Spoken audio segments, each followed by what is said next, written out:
Existe una oración que se repite en la Biblia más de 10 veces. Es la oración que lo cumple todo. Absolutamente todo. Hace miles de años, profetas la usaron y recibieron milagros que parecían totalmente imposibles. Esta misma oración ha movido a millones de personas de la pobreza a la abundancia, del estancamiento a las oportunidades, de la enfermedad a la salud completa, de la soledad al amor verdadero y de lo imposible a los milagros más extraordinarios. Pero hay una condición, porque para recibir tienes que dar algo a cambio. Debes tomar 3 decisiones antes de practicar esta oración y te aseguro que si lo haces, tal como está escrito en la Biblia más de 10 veces y como te voy a explicar en este video con lujo de detalle, cualquier deseo que tengas en tu corazón empezará a cumplirse en tu vida. Antes de continuar, si este mensaje resuena contigo, regálame un like, suscríbete al canal y activa la campanita para no perderte ningún video. Y en los comentarios escribe mi oración, será respondida para declarar tu fe y abrir este nuevo capítulo en tu vida. Ahora sí, empecemos. Las historias bíblicas que prueban el poder de esta oración no son bonitas por casualidad, son precisas porque muestran un patrón. Y el primer ejemplo, el que enseña el poder inmenso de esta oración que nunca falla, aparece en el libro de Reyes. Había un rey que había entregado su corazón a ídolos falsos. Y cuando una nación cambia la verdad por la apariencia, la vida misma lo refleja. Llegó una sequía terrible sobre la tierra. Se secaron los campos, se agrietó el suelo, se volvieron escasos el agua y el alimento, y con eso llegó algo aún más duro, la sensación de abandono. Cuando el cielo se cierra, no solo se apaga la lluvia, también se apagan las certezas. Y aquí te pido que prestes mucha atención, porque más adelante te voy a explicar por qué llegan las sequías a nuestras vidas. Esas temporadas en las que nada florece, todo se demora, las puertas parecen cerradas y uno siente que está haciendo todo bien, pero el resultado no aparece. En medio de ese paisaje quebrado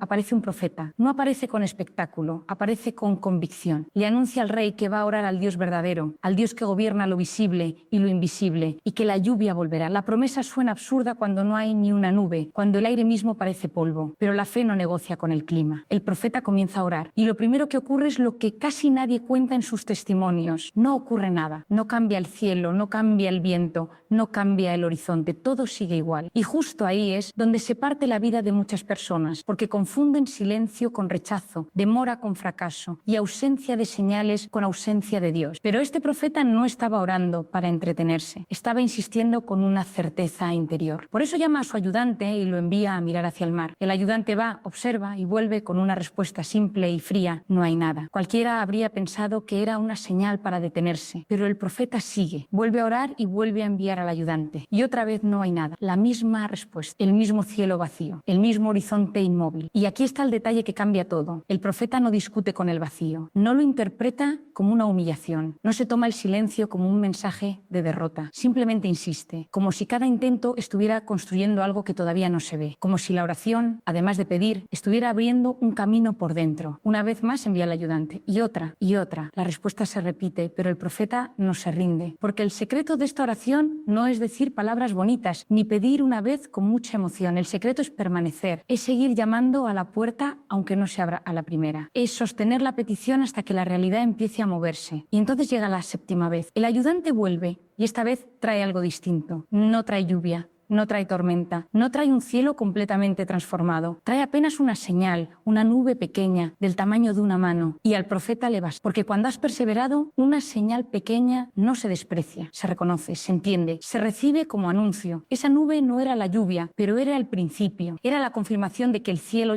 ya había empezado a responder, aunque todavía no se sintiera en la piel. Y quiero que te quedes con esto antes de pasar a la siguiente historia. Muchas veces tu milagro no llega con estruendo, llega primero como una nube pequeña, una llamada, una idea, un encuentro, un mensaje, una puerta entreabierta. Y solo lo ve quien no se soltó demasiado pronto. En la siguiente parte vas a entender por qué. En tantas historias bíblicas, la respuesta llega después de insistir y cómo ese mismo patrón puede empezar a cambiar tu vida desde hoy. Esa nube pequeña fue el punto de quiebre, no porque ya estuviera lloviendo, sino porque revelaba algo que casi siempre se nos olvida cuando pedimos. La respuesta no siempre llega como un golpe de luz, a veces llega como un indicio, como una señal mínima que solo reconoce quien no se retiró antes de tiempo. El profeta no celebró por emoción, celebró por entendimiento. Supo que si el cielo había mostrado una nube, la lluvia ya estaba en marcha, aunque todavía no se sintiera. Y ese patrón se repite una y otra vez en la Biblia, como si Dios quisiera que nadie lo malinterprete. La oración que lo cambia todo no es un intento aislado, es una decisión sostenida. Es insistir sin permitir que el silencio te eduque en la rendición. Por eso la siguiente historia es tan directa que casi incomoda. Había una viuda que estaba viviendo una injusticia. No tenía influencias, no tenía poder, no tenía una posición desde la cual negociar. Solo tenía una necesidad real y una determinación que no se apagaba. Fue donde un juez para pedir justicia. Pero ese juez era el tipo de persona que no se mueve por compasión. No respetaba a Dios, no respetaba a la gente. No le importaban los casos que no le convenían. La primera vez la rechazó. Tal vez ni la miró con seriedad. Para muchos ese sería el final del camino. Pero la viuda volvió. Y luego volvió otra vez y otra. No volvió para humillarse. Volvió porque sabía que lo correcto no deja de ser correcto solo porque alguien se niegue a concederlo. El juez se cansó. No porque se haya vuelto bueno, sino porque la persistencia de esa mujer era más fuerte que su indiferencia. Al final decidió darle lo que pedía, no por justicia interior, sino para quitársela de encima, para que no siguiera insistiendo. Y aquí está la enseñanza que la Biblia pone delante de tus ojos con total claridad. Si incluso alguien duro y egoísta termina cediendo ante la insistencia, ¿cuánto más Dios, que es bueno, que ve lo que nadie ve, que sabe lo que hay detrás de tu petición? Esta historia no está ahí para que admires a la viuda. Está ahí para que entiendas que la perseverancia abre puertas que la simpatía no abre y que la constancia tiene un peso espiritual que la mayoría subestima. Luego aparece otra escena más cotidiana, más sencilla, pero igual de potente. Un hombre recibe una visita inesperada tarde en la noche. En su cultura, dejar a un visitante sin comida era una vergüenza. El problema es que no tenía pan. Así que hizo lo único que podía hacer. Fue a la casa de un vecino y pidió ayuda. Desde adentro, el vecino no quería levantarse. Era tarde, su familia dormía, no le convenía. Todo en esa respuesta sonaba lógico. Pero la necesidad del hombre era mayor que la incomodidad del otro. Y en lugar de marcharse ofendido, se quedó. Tocó de nuevo, insistió, volvió a tocar. No lo hacía para molestar, lo hacía porque no tenía otra opción y porque su intención era justa. Y entonces sucede lo mismo que con la viuda. El vecino termina levantándose y le da el pan. No necesariamente porque la amistad fuera suficiente, sino porque la insistencia ya era imposible de ignorar. Estas dos historias, puestas una al lado de la otra, dejan una idea muy difícil de esquivar. Muchas veces no recibimos porque nos retiramos demasiado pronto. Pedimos una vez, dos veces, y si no llega la señal, lo interpretamos como un no definitivo. Nos convencemos de que no era para nosotros, de que no era el momento, de que tal vez no merecemos, y sin darnos cuenta convertimos una demora en una sentencia. Pero el mensaje bíblico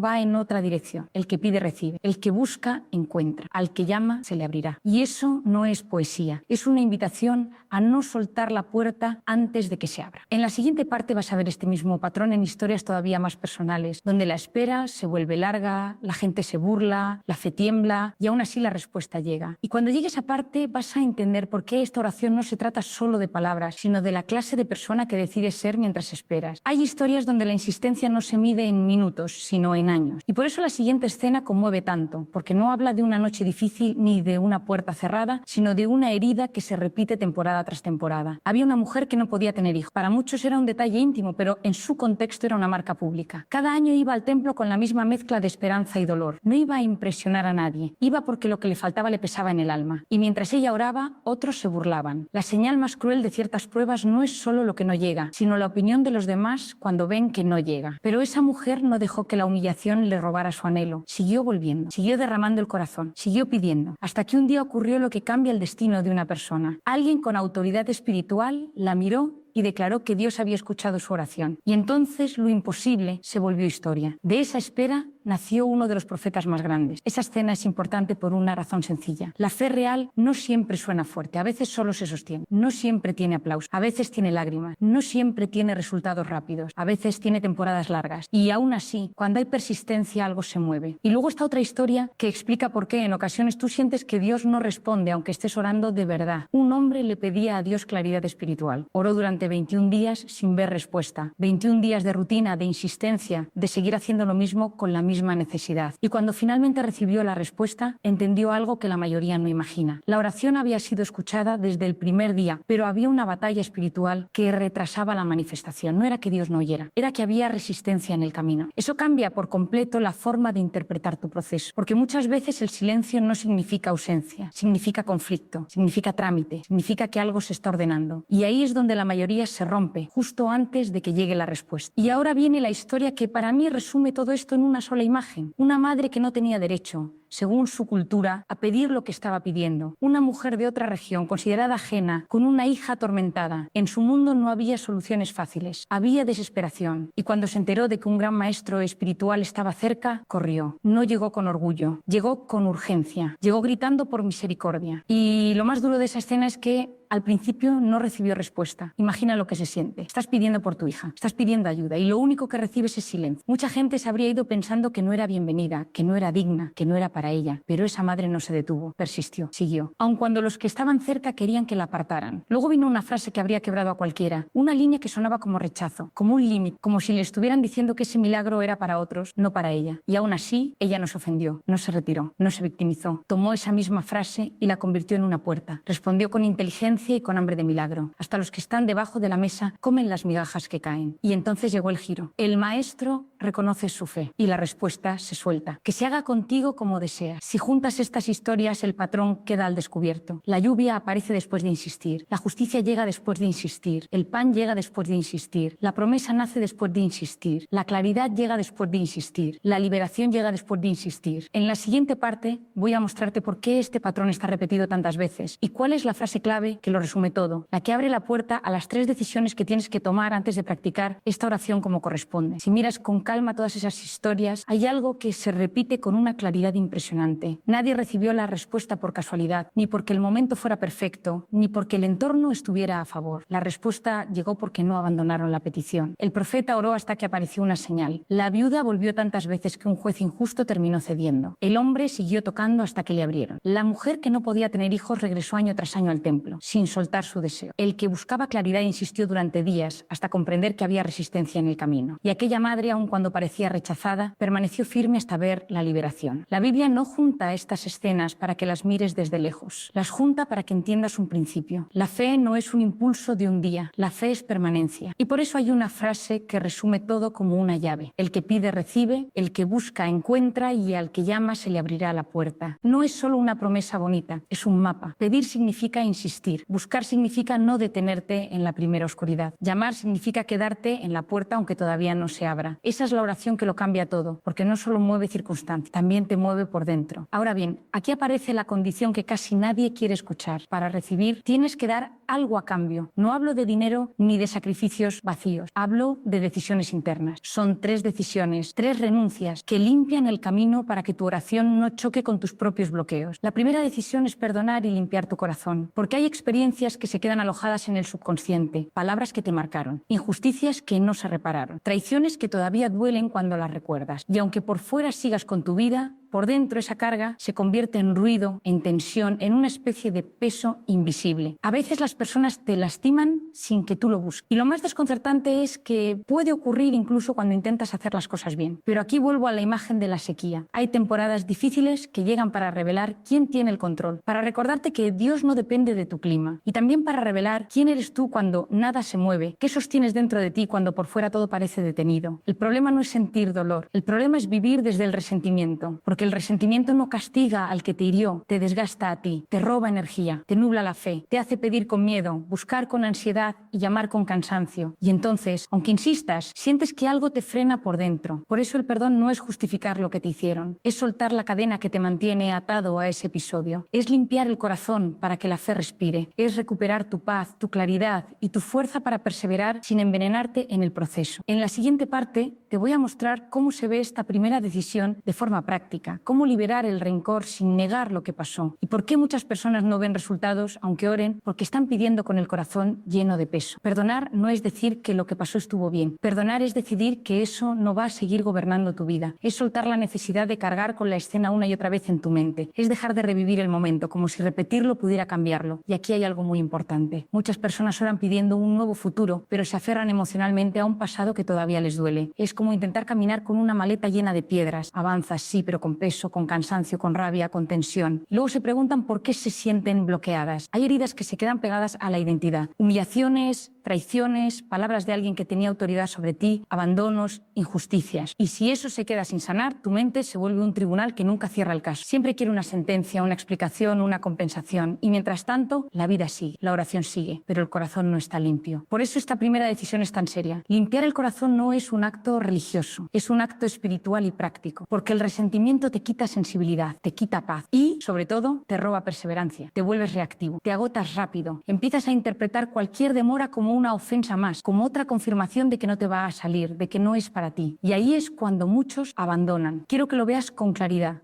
Hay sequías externas, pero también hay sequías internas. Hay personas que por fuera siguen funcionando, pero por dentro están secas, porque su corazón está lleno de cosas no resueltas. Y si el canal por dentro está tenso, la fe se vuelve frágil. Por eso es tan poderoso hacer un cierre real, un cierre que no depende de la otra persona, porque a veces la otra persona nunca va a pedir perdón, nunca va a explicar, nunca va a reconocer lo que hizo. Y si tú esperas eso para sanar, les estás dando el control de tu vida. Entonces, ¿cómo se limpia el corazón de verdad? Hay un ejercicio muy simple y muy efectivo. Tomas un papel y escribes sin censura todo lo que sientes, todo. El dolor, la rabia, la frustración, el enojo, la tristeza, la sensación de injusticia. Escribes nombres si hace falta. Escribes frases, escribes recuerdos. No para quedarte ahí, sino para sacarlo. Porque lo que no se expresa se queda dentro y se convierte en peso. Y después haces un acto simbólico. Rompes ese papel o lo quemas de forma segura. Y mientras lo haces, declaras en voz alta que sueltas esa carga, que ya no te pertenece, que ya no vas a seguir decidiendo tu estado interior. No es magia, es una decisión. Es un punto final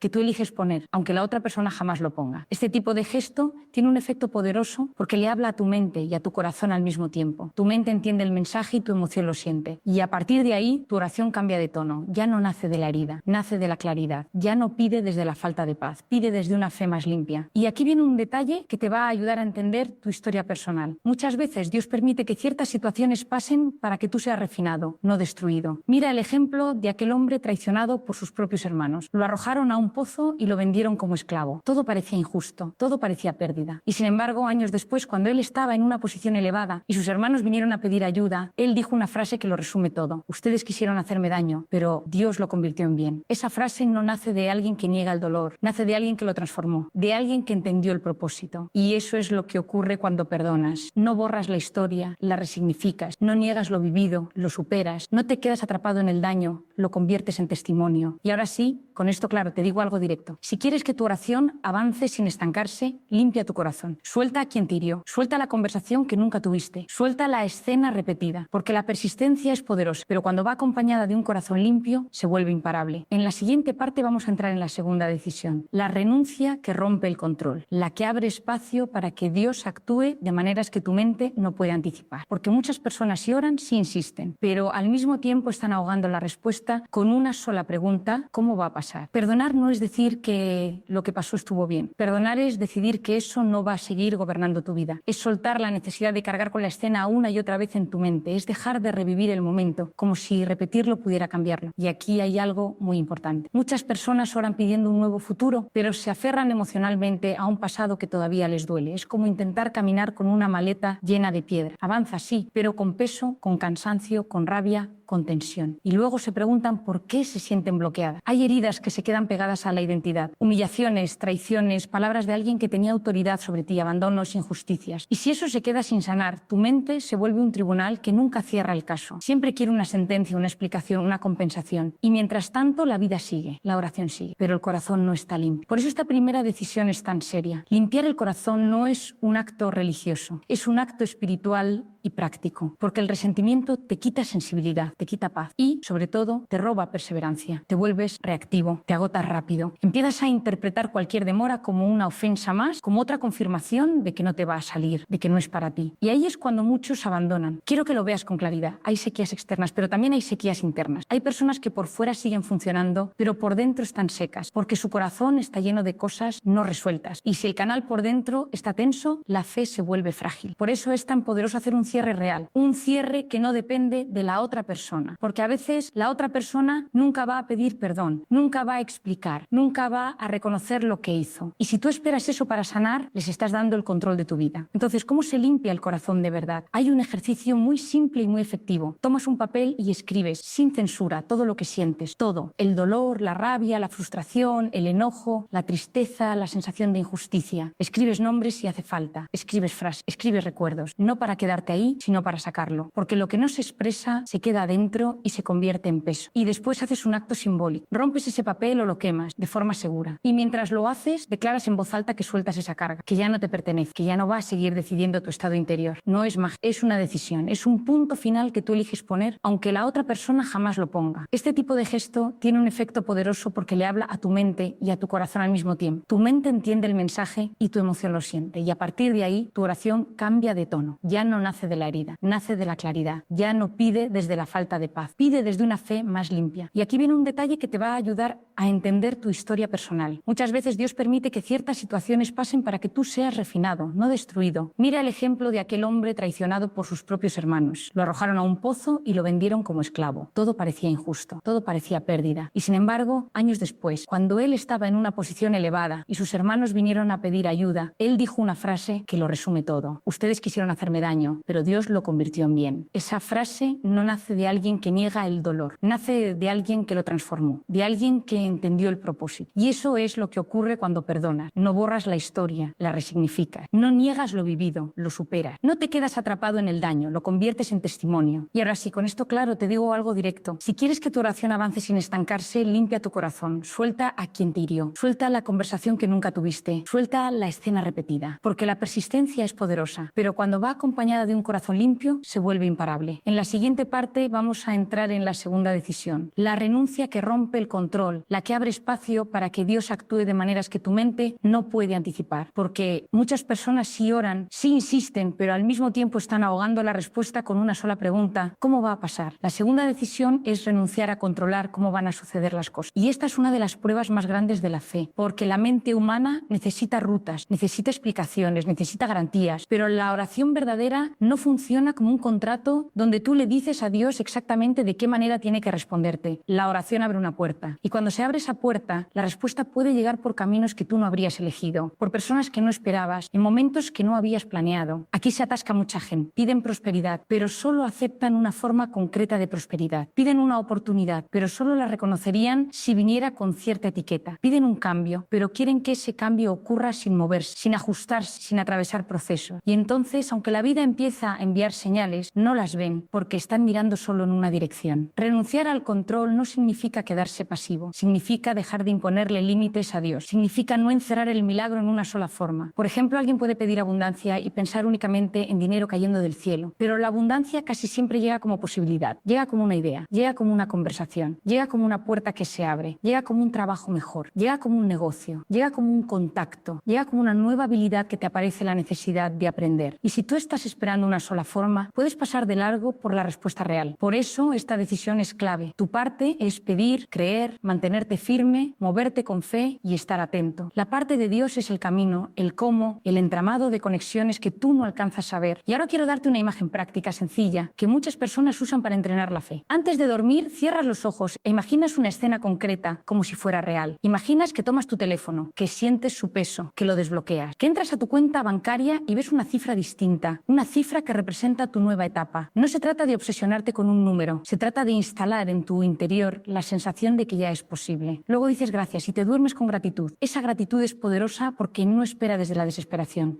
espera desde la certeza. Te coloca mentalmente en el lugar donde el deseo ya existe y desde ahí tu energía cambia, tu atención cambia, tus decisiones cambian. Pero aquí viene el punto donde la mayoría se sabotea. Hacen el ejercicio y luego se despiertan y dicen: pero ¿cómo va a pasar si mi trabajo paga tan poco? ¿Cómo va a pasar si mi situación es esta? ¿Cómo va a pasar si no conozco a nadie? ¿Cómo va a pasar si ya intenté y no salió? Y sin darse cuenta, cierran la puerta que acaban de abrir. Porque el cómo es la manera elegante en la que el miedo se disfraza de lógica. El miedo siempre quiere detalles antes de creer. La fe cree y luego ve. Y esto no es una frase bonita, es una experiencia real. Hay vidas que cambian por una llamada telefónica, por un encuentro casual, por una oportunidad inesperada, por una idea que llega a medianoche. Un día estás estancado y al siguiente aparece un giro. Y cuando miras atrás te das cuenta de algo. Si hubieras intentado controlar el cómo, nunca habrías llegado ahí. Renunciar al control es darle espacio a Dios para moverse. Es dejar de pelear con la forma, es abrir las manos. Porque mientras tus manos están apretadas, no puedes recibir nada nuevo. Así que grábate esto. Tu trabajo no es saber cómo. Tu trabajo es sostener la fe, sostener la visión, sostener la gratitud y moverte cuando las puertas se abran. Dios tiene recursos que tú no conoces, conexiones que tú no ves, caminos que tu mente no puede diseñar. Y cuando sueltas la obsesión por el cómo, pasa algo muy liberador. La ansiedad baja, la claridad sube. Y empiezas a reconocer señales. Empiezas a ver oportunidades donde antes solo veías limitaciones. Empiezas a reaccionar distinto. Y eso también es parte del milagro. En la siguiente parte vamos a entrar en la tercera decisión, que es la más delicada y la más poderosa, porque toca directamente tu energía interior. Es una decisión que puede acelerar o bloquear tu vida sin que te des cuenta. Eliminar la envidia y aprender a bendecir el éxito ajeno. La tercera decisión es eliminar la envidia y bendecir el éxito ajeno. Y te digo que es la más delicada delicada porque casi nadie admite cuando la siente. Se disfraza de crítica, de comparación, de indiferencia, de juicio. Pero en el fondo es un veneno silencioso. No se nota por fuera, pero por dentro va secando la fe. La envidia no solo es querer lo que otro tiene, es creer, aunque sea por un segundo, que lo de otros te quita a ti. Es mirar la vida como si las bendiciones fueran pocas, como si hubiera un número limitado de oportunidades, como si el favor de Dios fuera un recurso que se agota. Y cuando alguien vive con esa idea, empieza a mirar el mundo con tensión, con amargura, con sospecha. Y esa actitud termina cerrando el corazón. Por eso esta decisión tiene tanto peso, porque si tú insistes en la oración, pero al mismo tiempo te enojas cuando ves que a otro le va bien, estás contradiciendo tu propio mensaje interior. Estás diciendo que sí quieres bendición, pero también estás diciendo que no soportas verla en otro. Y esa incoherencia se convierte en bloqueo. Dios a veces te muestra lo que tú deseas a través de otras personas, no para torturarte, sino para confirmarte que existe. Si alguien tiene lo que tú quieres, entonces es posible. Existe en este mundo. Está disponible como realidad. El problema es cómo reaccionas tú cuando lo ves. Hay gente que al ver la casa de otro, el trabajo de otro, el amor de otro, la estabilidad de otro, siente un nudo y en vez de reconocerlo, lo convierte en crítica. Dice que seguro tuvo suerte, que seguro hizo algo malo, que seguro no lo merece. Eso es envidia buscando justificación. Y aquí hay una ley espiritual muy simple. Lo que bendices se acerca, lo que envidias se aleja. Cuando tú bendices lo bueno en otros, tu corazón se expande, te alineas con la abundancia, te colocas en la misma frecuencia de lo que deseas. Pero cuando envidias, tu corazón se encoge, te alineas con la carencia. Y la carencia